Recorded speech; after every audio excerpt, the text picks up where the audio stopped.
Le 14 novembre 1977, Sylvie Vincent termine sa garde de nuit à l'hôpital Pasteur de Nice. À 28 ans, cette infirmière consciencieuse habite seule un petit appartement rue de France, à 10 minutes à pied de son travail. Ce matin-là, elle range ses affaires dans son casier, salue ses collègues et quitte l'établissement vers 6h15. La brume matinale enveloppe les rues désertes. Personne ne la reverra jamais. Son corps ne sera jamais retrouvé. Pendant 46 ans, sa disparition demeurera un mystère absolu. Jusqu'à ce qu'un homme, mourant dans une chambre d'hôpital parisien en 2023, murmure des mots qui feront enfin la lumière sur cette affaire. L'enquête menée en 1977 ne donnera aucun résultat concret. Les témoignages se contredisent. Les indices s'évaporent. La famille de Sylvie refuse de croire à une fugue volontaire. Trop organisée, trop attachée à son travail, trop proche de sa mère. Les enquêteurs explorent toutes les pistes. Accidents, crimes passionnels, enlèvements. Rien ne tient. Les semaines passent. Les recherches s'essoufflent. Le dossier finit classé dans les archives de la police judiciaire de Nice. Pendant des décennies, le prénom de Sylvie Vincent restera gravé dans la mémoire collective niçoise comme celui d'une disparue sans explication. Jusqu'à cet aveu tardif. Cette histoire n'est pas celle d'un crime résolu rapidement. C'est celle d'un silence qui dure presque un demi-siècle. C'est celle d'une vérité enfouie dans la conscience d'un homme qui a vécu toute sa vie avec ce poids. C'est celle d'une famille qui n'a jamais cessé de chercher. Et c'est aussi celle d'une enquête froide, rouverte sur la base d'une confession murmurée dans un ultime souffle. 46 ans séparent la disparition de Sylvie Vincent de la révélation finale. 46 ans pendant lesquels personne ne savait ce qui s'était réellement passé ce matin de novembre 1977. Avant de continuer, j'aimerais savoir d'où vous nous regardez. Dites-moi dans les commentaires de quelle ville vous venez et quelle heure il est chez vous en ce moment. Ça me fascine toujours de voir d'où mes histoires voyagent.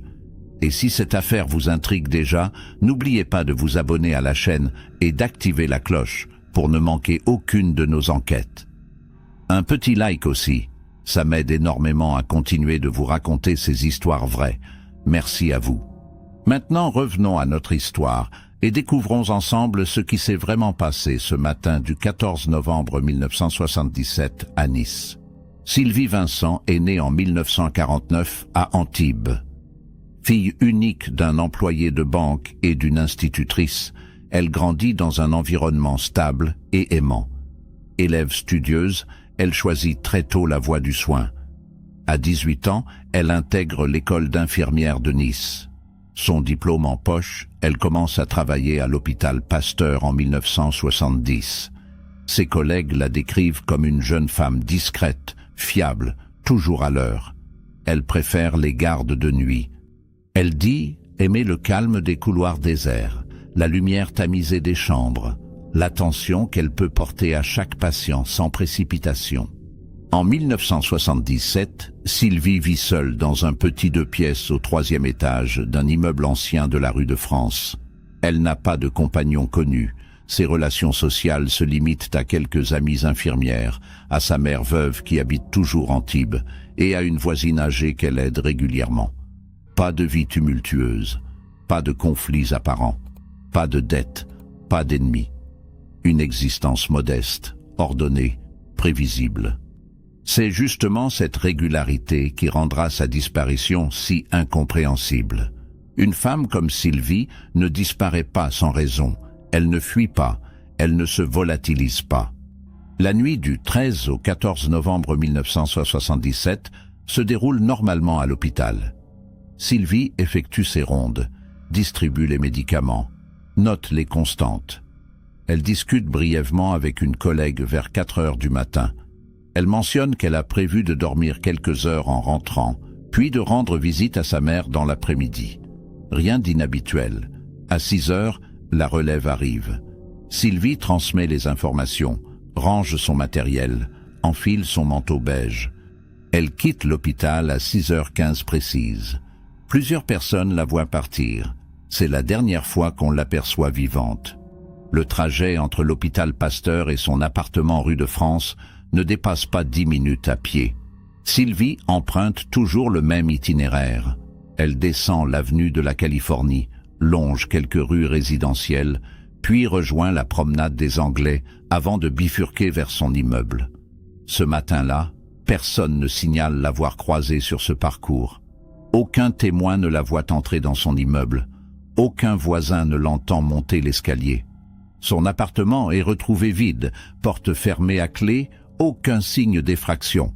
Sylvie Vincent a disparu quelque part entre l'hôpital et son domicile. C'est sa mère, inquiète de ne pas recevoir la visite promise, qui donne l'alerte le soir même. Elle téléphone à l'hôpital. On lui confirme que Sylvie a bien terminé son service. Elle appelle l'appartement. Pas de réponse. Elle prend le train depuis Antibes et se rend directement rue de France. La concierge ouvre la porte avec son double. L'appartement est intact. Le lit n'a pas été défait. Le sac de Sylvie n'est pas là. Ses affaires personnelles sont à leur place. Rien ne manque, hormis elle.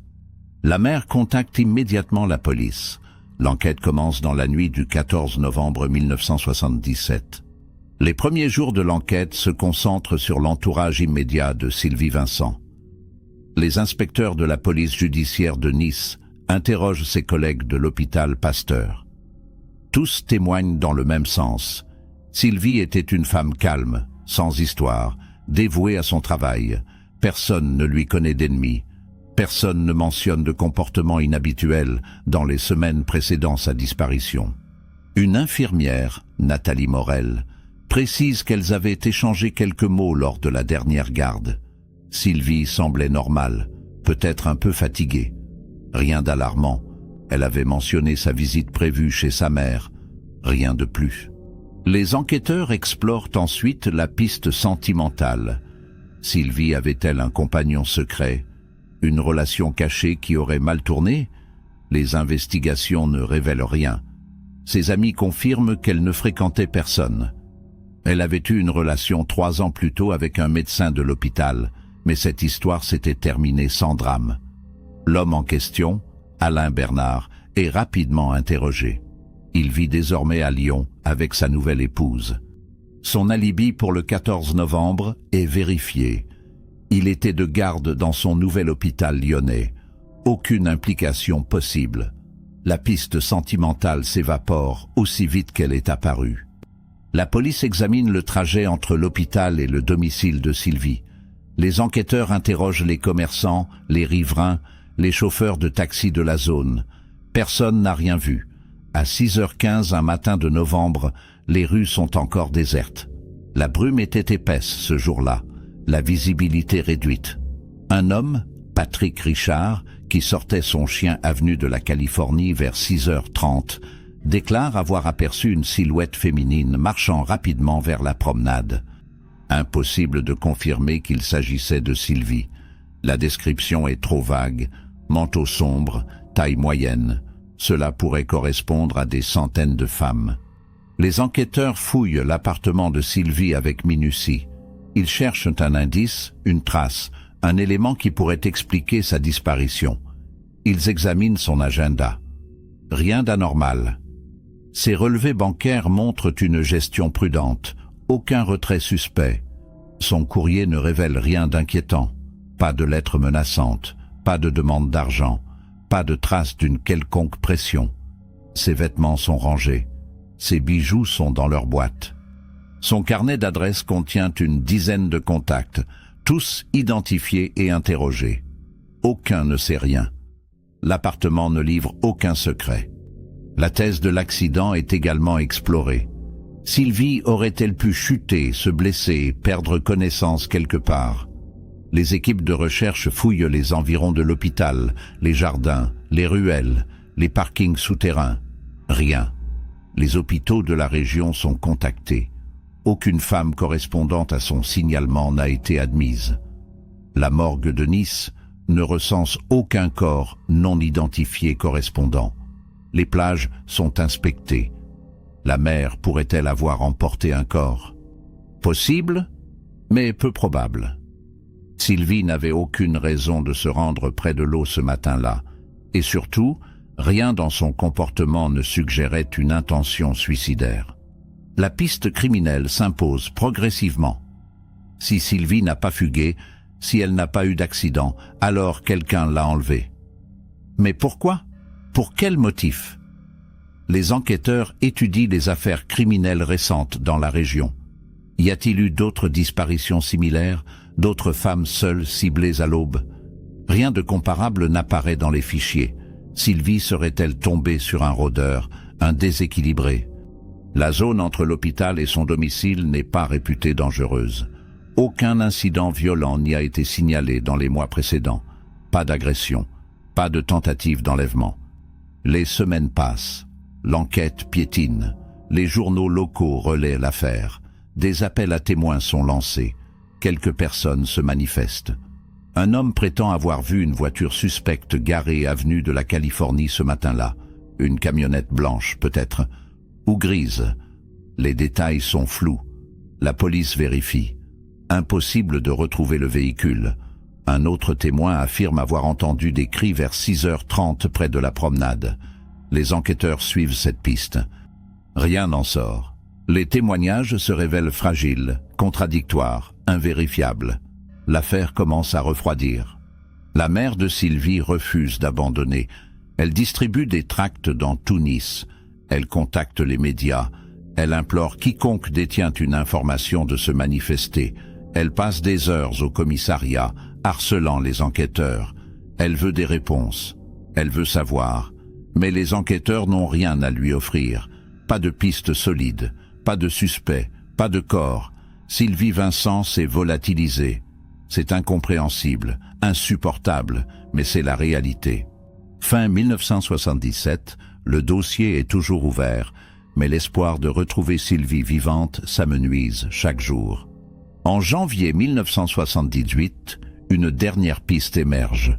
Un homme est arrêté à Marseille pour une série d'agressions contre des femmes. Les enquêteurs niçois se rendent sur place pour l'interroger. Était-il à Nice en novembre 1977? Connaît-il Sylvie Vincent? L'homme nie farouchement. Ses alibis sont vérifiés. Il était bien à Marseille à la date de la disparition. Il n'a aucun lien avec Nice. Cette piste, comme les autres, s'effondre. Le dossier de Sylvie Vincent rejoint les archives des affaires non résolues. Les années s'écoulent. Le souvenir s'estompe. Seule sa mère continue de chercher, jusqu'à son propre décès en 1995. L'affaire Sylvie Vincent reste dans les mémoires locales comme l'une des disparitions les plus troublantes de Nice. Aucune explication, aucune trace, aucun indice concret. Juste une femme qui quitte son travail un matin brumeux et ne rentre jamais chez elle.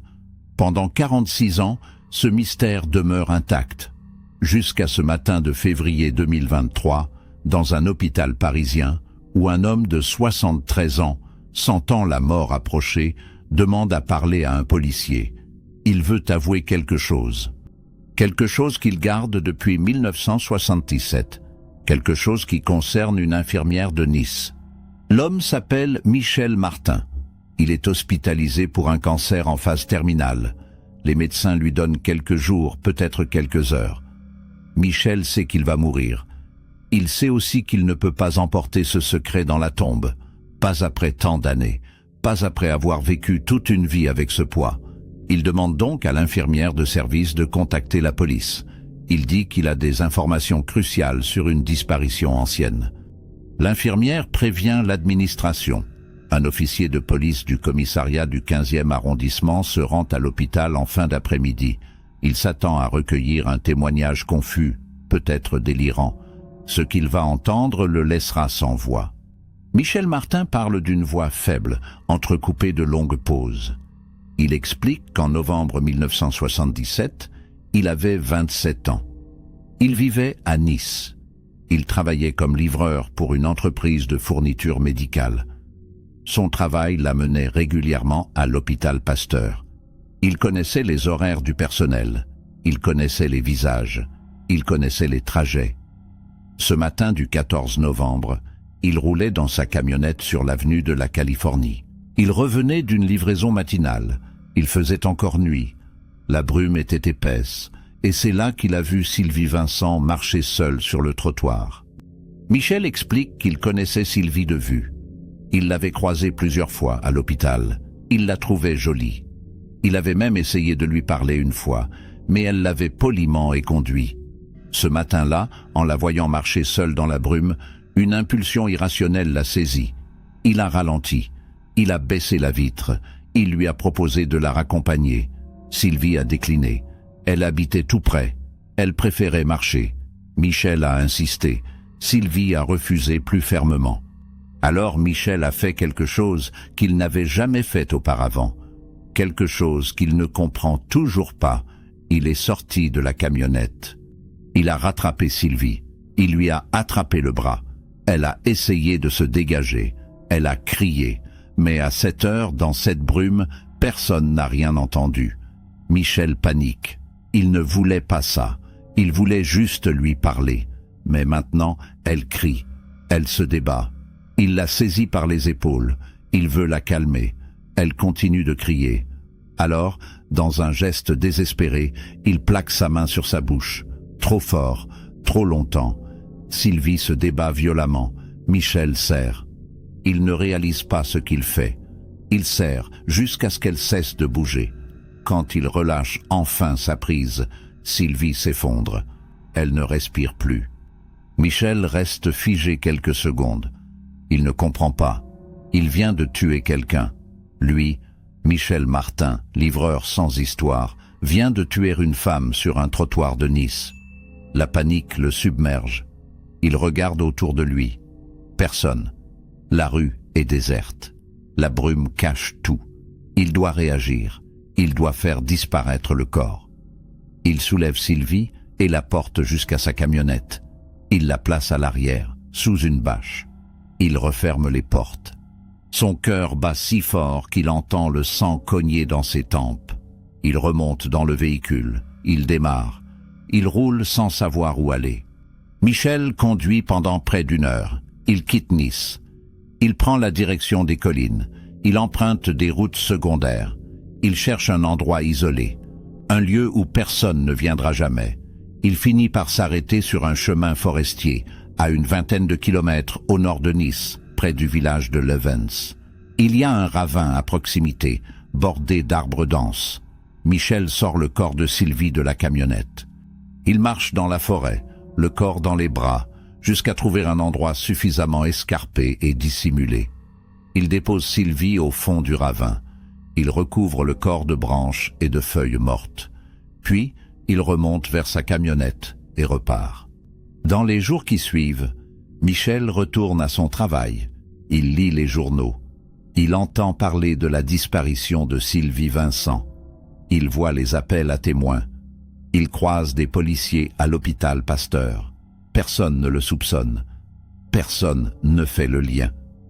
Il n'avait aucun lien connu avec Sylvie. Il n'était qu'un livreur parmi d'autres. Les enquêteurs l'interrogent brièvement, comme tous les employés ayant un accès régulier à l'hôpital. Michel répond calmement. Il dit qu'il était chez lui ce matin-là. Personne ne vérifie vraiment. Il n'y a aucune raison de le soupçonner. Michel s'en sort, mais il ne s'en remet jamais vraiment. Les semaines passent. Michel vit dans une angoisse permanente. Il s'attend chaque jour à ce qu'on découvre le corps. Il s'attend à ce que la police frappe à sa porte. Mais rien ne se passe. Le corps de Sylvie reste caché au fond du ravin. Les recherches ne s'étendent pas jusqu'à Levens. Personne n'a de raison de fouiller cette zone. Michel comprend peu à peu qu'il a peut-être réussi à échapper à la justice. Cette pensée ne le soulage pas. Au contraire, elle rend son fardeau encore plus lourd. Il a tué quelqu'un et il s'en est tiré. Il doit vivre avec ça pour le reste de ses jours. En 1979, Michel quitte Nice. Il ne supporte plus de croiser les lieux de son crime. Il déménage à Paris. Il change de métier. Il devient chauffeur de bus. Il essaie de construire une nouvelle vie. Il se marie en 1982. Il a 2 enfants. Il joue le rôle du père de famille ordinaire. Mais chaque nuit, ou presque, il revoit le visage de Sylvie Vincent. Il revoit ses yeux terrifiés. Il revoit le moment où elle a cessé de respirer. Il revoit le ravin de Levens. Ce secret le ronge de l'intérieur. Il pense parfois à se confier à sa femme. Mais comment lui dire? Comment avouer qu'il a tué quelqu'un 40 ans plus tôt? Les années s'accumulent. Michel vieillit. Sa santé décline. En 2022, on lui diagnostique un cancer du pancréas. Les traitements ne fonctionnent pas. En janvier 2023, les médecins lui annoncent qu'il ne lui reste que quelques semaines. Michel sait que le moment est venu. Il ne peut pas mourir sans avoir avoué. Il ne peut pas laisser la famille de Sylvie dans l'ignorance éternelle. Il doit dire la vérité. Alors, en février 2023, depuis son lit d'hôpital, il demande à voir la police.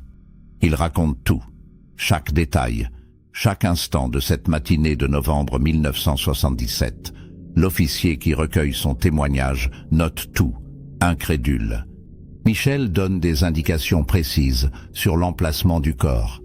Il décrit le chemin forestier, le ravin, les arbres.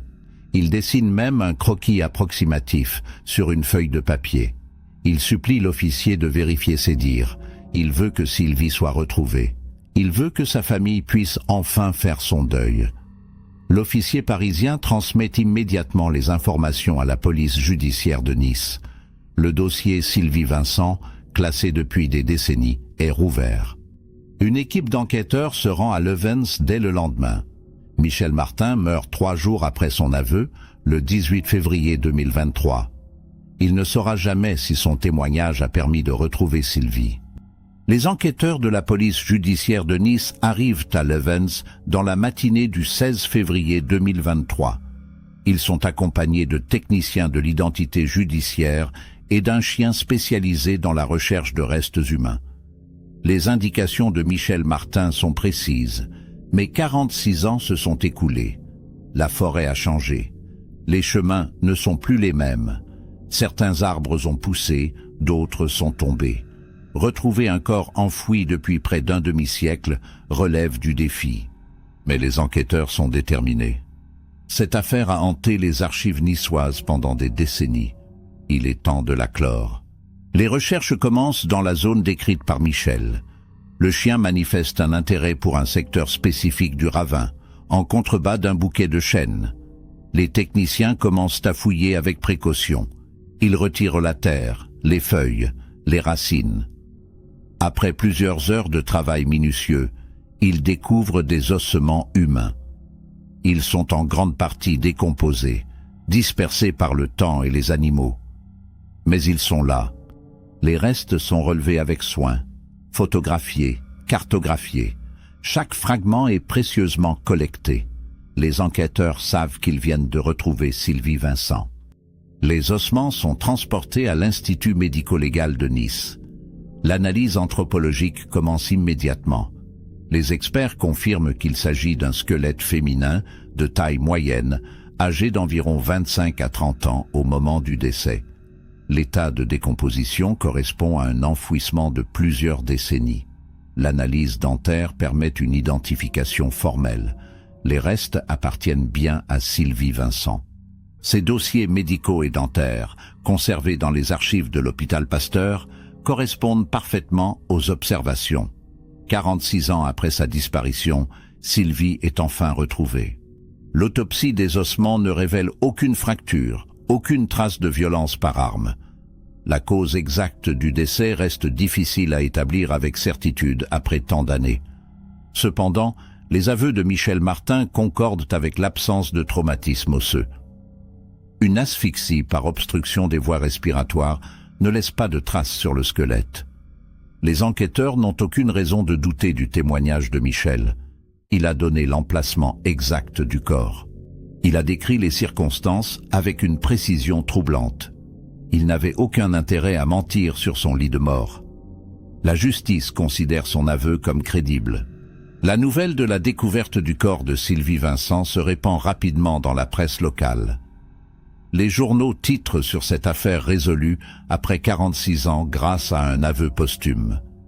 Les Niçois qui se souvenaient de cette disparition mystérieuse apprennent enfin ce qui s'est passé. L'histoire de Michel Martin, cet homme ordinaire qui a commis un geste irréparable dans un instant de folie, bouleverse. Certains voient dans son aveu tardif une forme de rédemption. D'autres y voient simplement la peur de mourir avec ce secret. Quoi qu'il en soit, la vérité a fini par éclater. La famille de Sylvie Vincent n'existe presque plus en 2023. Sa mère est décédée en 1995, sans jamais avoir su ce qui était arrivé à sa fille. Sylvie n'avait pas d'enfant. Ses cousins éloignés, contactés par la police, expriment un mélange de soulagement et de tristesse. Enfin, ils savent. Enfin, Sylvie peut être enterrée dignement.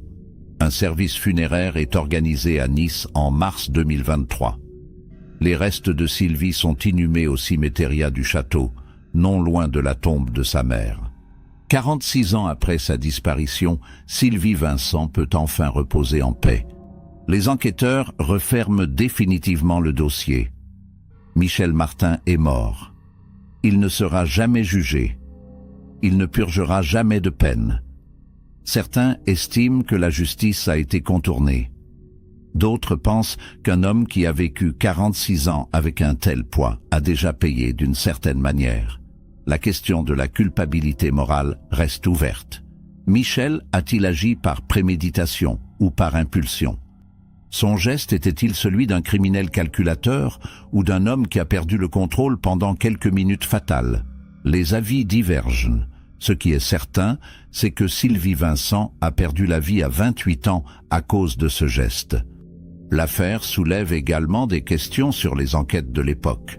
Pourquoi Michel Martin n'a-t-il jamais été sérieusement suspecté en 1977? Les enquêteurs l'avaient interrogé, certes, mais sans approfondir. Ils n'avaient aucune raison de douter de lui.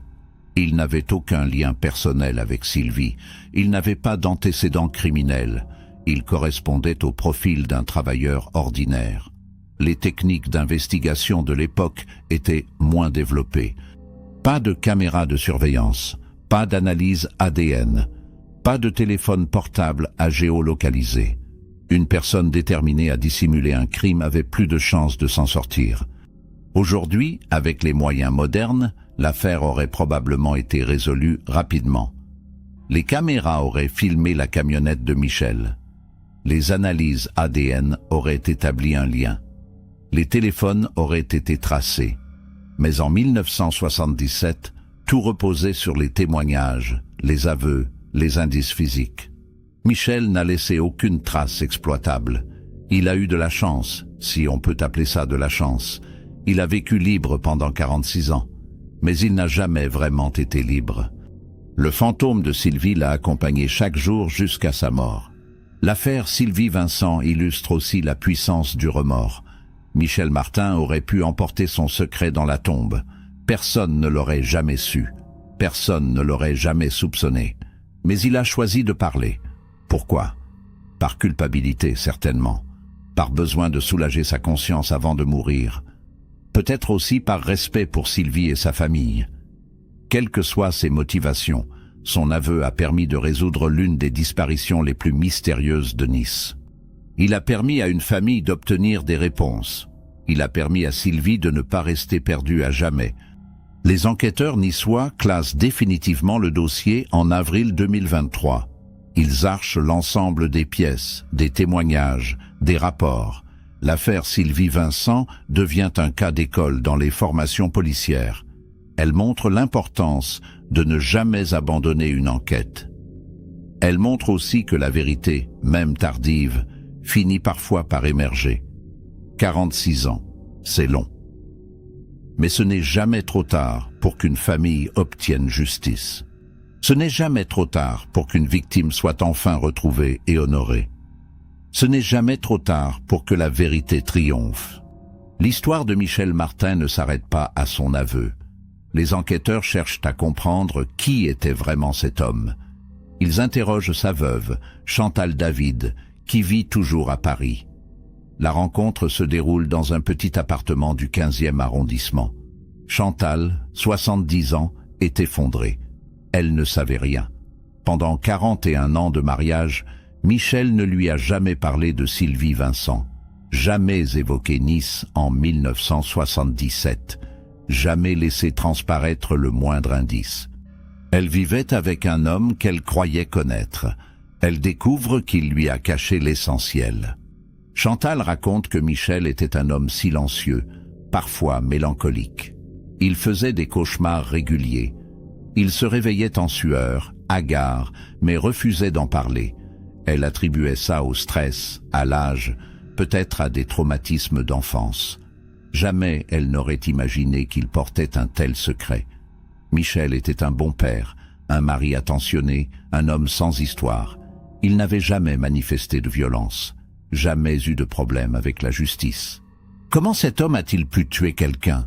Chantal ne comprend pas, elle ne comprendra probablement jamais. Les enfants de Michel, Pascal Fournier et Isabelle Fournier, nés d'un premier mariage de Chantal, sont également interrogés. Ils ont grandi avec Michel comme beau-père. Ils le considéraient comme leur véritable père. Ils l'aimaient. Apprendre qu'il a tué quelqu'un les anéantit. Pascal, aujourd'hui quinquagénaire, déclare aux enquêteurs qu'il ne sait plus quoi penser. Comment honorer la mémoire d'un homme qui a été un bon père, mais aussi un meurtrier? Comment faire coexister ces deux images? La culpabilité par association le ronge. Il porte désormais le nom d'un homme qui a commis l'irréparable. Les enquêteurs fouillent l'appartement parisien de Michel. Ils cherchent d'éventuels indices, des écrits, un journal intime. Ils trouvent peu de choses, quelques photos de famille, des factures, des livres, rien qui évoque Sylvie Vincent, rien qui trahisse son secret. Michel a été d'une discrétion absolue pendant toute sa vie. Il a joué son rôle d'homme ordinaire avec une perfection troublante. Seule une chose attire l'attention des enquêteurs. Une vieille carte routière de la région niçoise datant des années 70, retrouvée au fond d'un tiroir. Une marque au stylo entoure le village de Levens. Michel n'avait pas tout oublié. Les anciens collègues de Michel, ceux avec qui il a travaillé comme chauffeur de bus pendant 30 ans, sont également contactés. Tous témoignent dans le même sens. Michel était un homme discret, ponctuel, jamais de problème. Certains le trouvaient un peu sombre, renfermé, mais rien d'alarmant. Il faisait son travail, rentrait chez lui, menait une vie réglée. Personne n'aurait pu deviner qu'il cachait un meurtre commis des décennies plus tôt. Cette capacité à dissimuler, à vivre une double vie intérieure, interroge les psychologues consultés par les enquêteurs. Comment un homme porte-t-il un tel poids sans s'effondrer? Un psychiatre mandaté pour analyser le profil de Michel Martin émet une hypothèse. Michel n'était probablement pas un criminel dans l'âme. Son acte de 1977 était vraisemblablement impulsif, non prémédité. Il a perdu le contrôle pendant quelques minutes. Une fois l'irréparable commis, il a paniqué et dissimulé le corps. Puis, il a vécu avec la culpabilité. Cette culpabilité, loin de s'atténuer avec le temps, s'est probablement intensifiée. Michel n'a jamais récidivé. Il n'a jamais commis d'autres violences. Cela suggère que son geste de 1977 était une anomalie, un moment de folie qui ne correspondait pas à sa personnalité profonde. Mais cette analyse ne console personne. Sylvie Vincent est morte. Sa vie a été interrompue brutalement.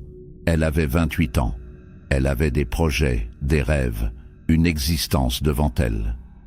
Michel Martin lui a tout pris. Peu importe qu'il s'agisse d'un acte impulsif ou prémédité. Le résultat est le même. Une femme est morte. Une famille a été détruite. Des décennies de souffrance et d'interrogation. L'aveu tardif de Michel apporte des réponses, certes. Mais il ne répare rien. Il ne ramène pas Sylvie. Il ne rend pas les années perdues. Les médias s'emparent de l'affaire. Des documentaires sont produits. Des articles détaillés paraissent dans la presse nationale. L'histoire de Sylvie Vincent devient un symbole. Symbole des disparitions non résolues. Symbole du poids du secret. Symbole de la justice tardive. Les émissions de télévision consacrées aux affaires criminelles invitent des experts pour commenter le cas. Tous s'accordent sur un point. Cette affaire est exceptionnelle. Rares sont les meurtres résolus 46 ans après les faits, grâce à un aveu sur un lit de mort. C'est à la fois fascinant et tragique. Certains commentateurs posent une question dérangeante. Michel Martin mérite-t-il une forme de reconnaissance pour avoir avoué? Après tout, il aurait pu se taire. Personne ne l'aurait jamais su. En parlant, il a permis à une famille de tourner la page. Il a permis à Sylvie d'être enterrée dignement. N'est-ce pas un acte de courage, même tardif? D'autres répondent avec véhémence « Non, Michel Martin ne mérite aucune reconnaissance. Il a tué. Il a dissimulé son crime. Il a vécu libre pendant 46 ans pendant que la famille de Sylvie souffrait. Son aveu, aussi tardif soit-il, ne compense rien. Le débat reste ouvert. Les avis divergent. Mais une chose est certaine, l'affaire Sylvie Vincent ne laisse personne indifférent. Elle touche à des questions universelles, la culpabilité, le pardon, la justice, le temps qui passe, la capacité humaine à dissimuler, la force du remords. Chacun y projette ses propres valeurs, ses propres croyances. Certains voient dans Michel un monstre. D'autres voient un homme ordinaire qui a commis une erreur terrible et a payé le prix du remords toute sa vie. La vérité se situe probablement entre les deux. Les enquêteurs niçois, eux, sont satisfaits d'avoir pu résoudre cette affaire. Ils savent que Sylvie Vincent n'est pas la seule disparue non retrouvée. Des dizaines d'affaires similaires dorment dans les archives. Des familles attendent toujours des réponses. L'affaire Sylvie Vincent leur redonne espoir. Elle montre que même des décennies après, la vérité peut émerger. Elle montre que les secrets finissent parfois par être révélés. Elle montre qu'il ne faut jamais abandonner. C'est une leçon précieuse pour tous ceux qui cherchent encore un proche disparu. En avril 2023, une cérémonie discrète est organisée à Nice en mémoire de Sylvie Vincent. Quelques dizaines de personnes y assistent, des anciens collègues de l'hôpital Pasteur, désormais retraités, des voisins qui se souviennent d'elle, des représentants de la police judiciaire, des cousins éloignés. Le maire de Nice prononce quelques mots. Il évoque cette jeune femme dévouée, arrachée à la vie dans des circonstances tragiques. Il salue le travail des enquêteurs qui ont permis de la retrouver. Il rend hommage à sa mémoire. La cérémonie est sobre, émouvante. Sylvie Vincent n'est plus une disparue. Elle est enfin reconnue, honorée, pleurée. Les archives de l'hôpital Pasteur sont consultées. Une plaque commémorative est installée dans le hall d'entrée. Elle porte l'inscription « À la mémoire de Sylvie Vincent, infirmière dévouée, 1949-1977 ». Les nouvelles générations d'infirmières qui passent devant cette plaque apprennent son histoire. Elles découvrent que derrière ce nom se cache un destin tragique. Elles comprennent que la vie peut basculer en un instant, que personne n'est à l'abri, que la violence peut surgir là où on l'attend le moins. C'est une leçon difficile, mais nécessaire. L'affaire Sylvie Vincent soulève également des questions sur les autres disparitions non résolues dans la région. Combien d'autres corps attendent d'être retrouvés? Combien d'autres secrets sont enfouis dans des consciences coupables? Combien d'autres familles attendent des réponses? Les enquêteurs relancent plusieurs dossiers anciens. Ils contactent des témoins potentiels. Ils espèrent que l'affaire Sylvie Vincent incitera d'autres personnes à parler. Peut-être que quelqu'un, quelque part, détient une information cruciale sur une autre disparition. Peut-être que cet aveu inspirera d'autres aveux. Les mois passent. L'affaire Sylvie Vincent sort progressivement de l'actualité. D'autres faits divers occupent les titres. La vie continue. Mais pour ceux qui ont été touchés directement par cette histoire, rien ne sera plus jamais comme avant. Chantal David, la veuve de Michel Martin, vit désormais avec la honte et la culpabilité. Elle se demande si elle aurait pu voir des signes, si elle aurait pu deviner, si elle aurait pu empêcher quelque chose. Rationnellement, elle sait que non. Mais émotionnellement, elle ne peut s'empêcher de se poser ces questions. Les enfants de Michel, Pascal et Isabelle ont choisi de parler publiquement. Ils ont accordé une interview à un journal local. Ils expliquent qu'ils ne renient pas leur beau-père, qu'ils ne peuvent pas oublier les années passées ensemble, les moments partagés, l'amour qu'il leur a donné. Mais ils ne peuvent pas non plus ignorer ce qu'il a fait. Ils vivent dans une zone grise, entre l'amour filial et l'horreur du crime. Ils ont décidé de ne pas cacher leur lien avec Michel Martin, de l'assumer, de porter ce fardeau avec dignité. C'est leur manière de rendre hommage à la fois à leur beau-père et à Sylvie Vincent. Les spécialistes des affaires criminelles analysent le cas Sylvie Vincent sous tous les angles. Ils s'interrogent sur les mécanismes psychologiques qui permettent à un individu de vivre normalement après avoir commis un meurtre. Comment Michel a-t-il pu être un père aimant, un mari attentionné, un travailleur fiable, tout en portant ce secret? Comment a-t-il compartimenté son existence? Les réponses varient. Certains parlent de dissociation cognitive. D'autres évoquent la capacité humaine à se mentir à soi-même. D'autres encore insistent sur la force du refoulement. Quoi qu'il en soit, le cas Michel Martin devient un sujet d'étude. Un criminologue français, Thierry André, publie un article académique sur l'affaire. Il y analyse les similitudes avec d'autres cas de meurtres impulsifs, dissimulés pendant des décennies. Il note que ces affaires partagent des caractéristiques communes. Un acte non prémédité, une victime aléatoire, une dissimulation efficace, une vie apparemment normale après les faits, et souvent un aveu tardif motivé par la culpabilité. Michel Martin entre parfaitement dans ce profil. Thierry André conclut que ces cas, bien que rares, ne sont pas exceptionnels. Ils révèlent une facette troublante de la nature humaine, la capacité à vivre avec l'impensable. En septembre 2023, un documentaire de 52 minutes est diffusé sur une chaîne nationale. Il retrace l'affaire Sylvie Vincent depuis sa disparition en 1977 jusqu'à la découverte de son corps en 2023. Des images d'archives montrent Nice dans les années 70. Des témoins de l'époque racontent leurs souvenirs. Des enquêteurs expliquent les difficultés de l'investigation initiale. La veuve de Michel Martin accepte de témoigner, visage flouté. Elle parle de sa douleur, de sa confusion, de sa honte. Le documentaire est sobre, respectueux. Il ne cherche pas le sensationnalisme. Il raconte simplement une histoire vraie, tragique, universelle. Le documentaire génère des milliers de réactions sur les réseaux sociaux. Certains spectateurs expriment leur compassion pour Sylvie et sa famille. D'autres s'interrogent sur la personnalité de Michel Martin. Beaucoup posent la question: aurait-il été capable de vivre avec un tel secret? La majorité répond non. Mais personne ne peut vraiment savoir. C'est facile de juger depuis l'extérieur. C'est plus difficile de se mettre à la place d'un homme qui a commis l'irréparable dans un moment de folie et qui doit ensuite décider quoi faire. Se livrer immédiatement et passer sa vie en prison, ou se taire et essayer de continuer à vivre. L'affaire Sylvie Vincent pose également des questions philosophiques sur la justice.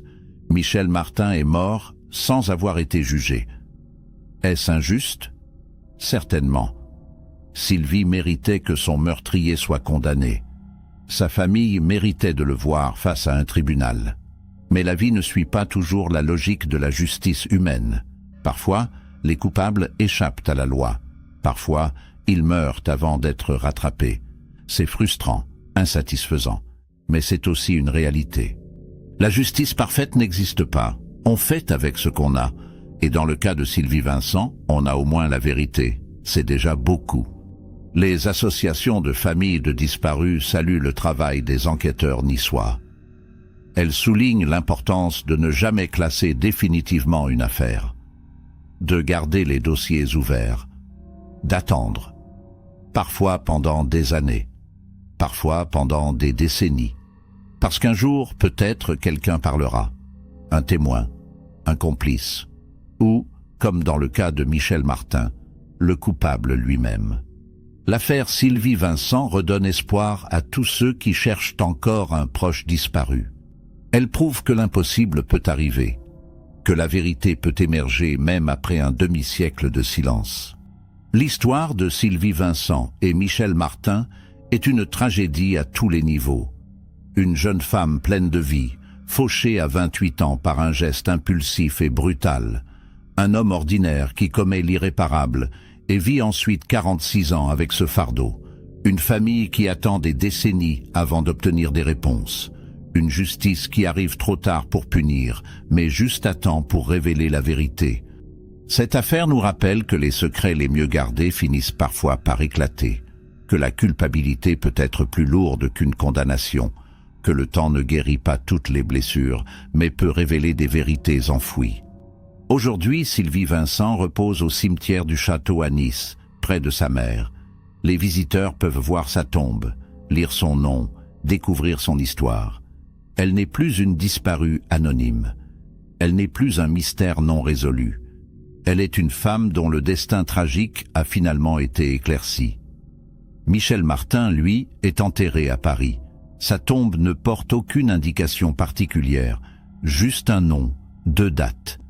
Rien qui trahisse son secret, rien qui évoque Sylvie.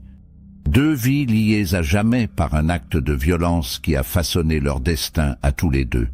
L'une a perdu la vie, l'autre a vécu dans l'ombre de son crime. Cette histoire soulève une dernière question, peut-être la plus troublante. Combien d'autres Michel Martin existent-ils? Combien d'hommes et de femmes vivent aujourd'hui avec des secrets similaires? Combien de disparus attendent encore d'être retrouvés, cachés dans des ravins, des forêts, des terrains vagues? Combien de familles attendent encore des réponses? On ne le saura probablement jamais, mais l'affaire Sylvie Vincent nous rappelle qu'il ne faut jamais perdre espoir, que la vérité peut émerger même après des décennies, que la justice, même tardive, même imparfaite, vaut toujours mieux que le silence éternel. Et vous, qu'en pensez-vous? Racontez-moi votre avis dans les commentaires. Abonnez-vous pour d'autres histoires vraies. Et surtout, n'oubliez jamais que derrière chaque disparition se cache une vie, une famille, une histoire qui mérite d'être racontée.